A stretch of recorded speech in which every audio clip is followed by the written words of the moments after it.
Rahmadi tentang sampah di lingkungan sekolah. Selamat menyaksikan. Pertama, bagaimana kondisi kebersihan sekolah saat ini?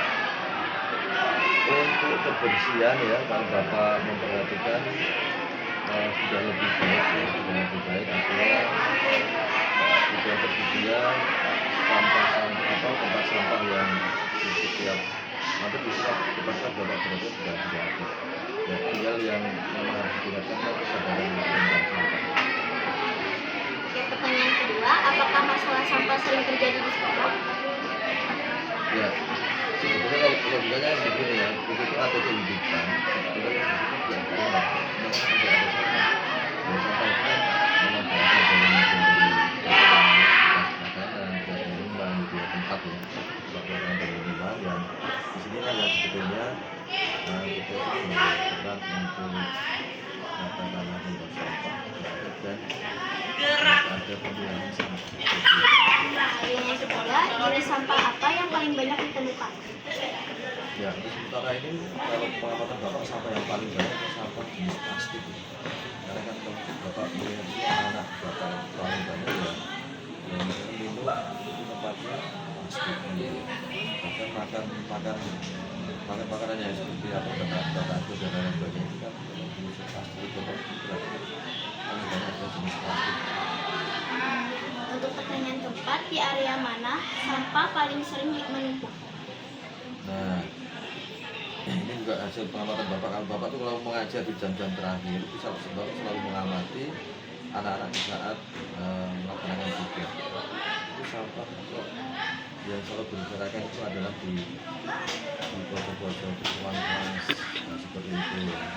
Kadang juga Bapak itu juga melihat termasuk di kolong-kolong meja. Tapi kalau katanya ya di sisi-sisi gerakan itu yang tentang terhadap penumpukan sampah. Pertanyaan kelima, bagaimana peran siswa dalam menjaga kebersihan sekolah?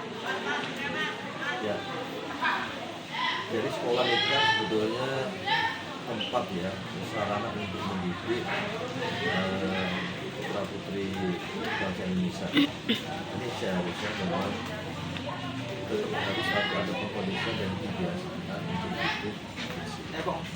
Artinya secepat mungkin ketika ada sampah harus diambil untuk buang di tempat sampah. Karena kita mulai membawa sampah memang dari sini. Kalau kita tidak dari awal dari masa remaja ini kita tidak disiplin, itu akan terbawa sampai ke dewasa sampai ke masa tua dan akhirnya menjadi kebiasaan yang baik untuk membawa sampah. Untuk pertanyaan nomor 6, apa kendala yang Bapak hadapi dalam menjaga lingkungan tetap bersih? Ya, kendalanya itu satu ya, kendalanya itu terkait dengan sampah. Yang pertama terkait dengan sampah, pemilahan sampah itu yang belum berjalan dengan baik.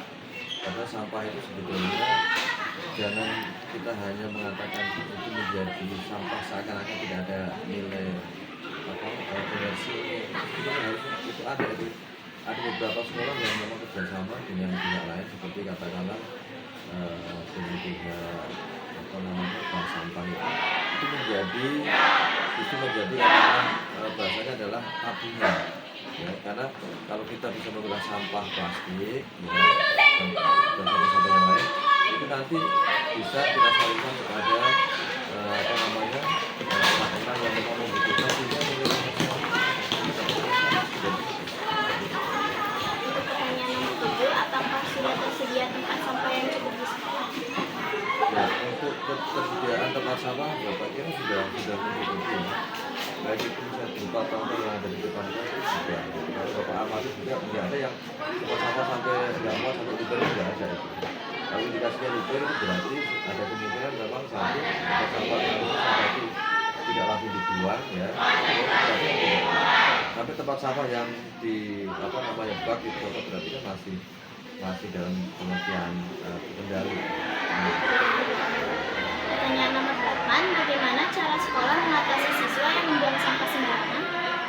Ya, ini perlu ada semacam langsung terapi ya, sanksi. Sanksi tentunya bukan sanksi untuk membuat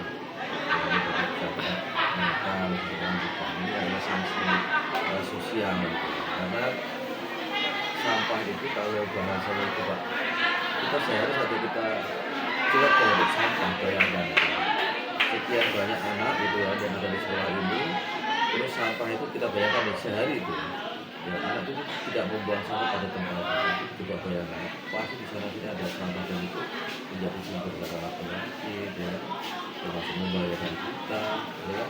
Nah, itu yang akan terjadi. Untuk nomor 9, menurut Bapak, apa dampak sampah bagi lingkungan sekolah? Ya, dampak sampah yang kita ketahui itu kan kalau sampah yang apa namanya organik dan anorganik, kan organik mungkin terukurnya gampang ya, kan begitu ya.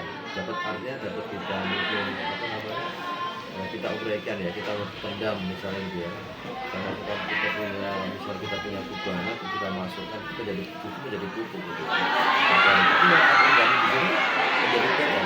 Ya, bahkan di suatu penelitian itu ada sampah plastik itu terurai bukan sekian 2 tahun, malah 2 tahun. Nah, sekarang kita bayangkan kalau itu produktif terus, ya negara kita mungkin akan tenggelam oleh sampah.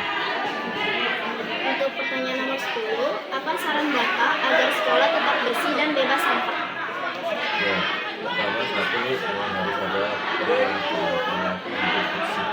Kalau kita tidak mengatakan perilaku hidup bersih itu ya bersih itu semuanya. Dan bahkan di dalam konteks agama itu kan an-nazafatu minal iman, kebersihan itu bagian dari iman.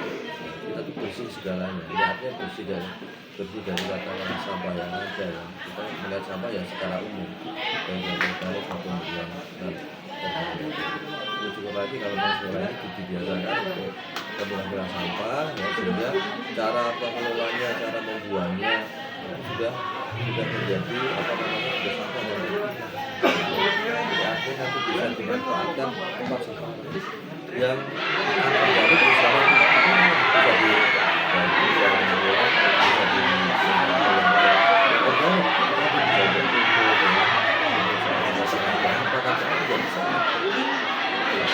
Terima kasih Bapak sudah menjawab sesuai pertanyaan dari saya. Terima kasih Pak. Sekian video wawancara saya. Mohon maaf jika ada salah kata.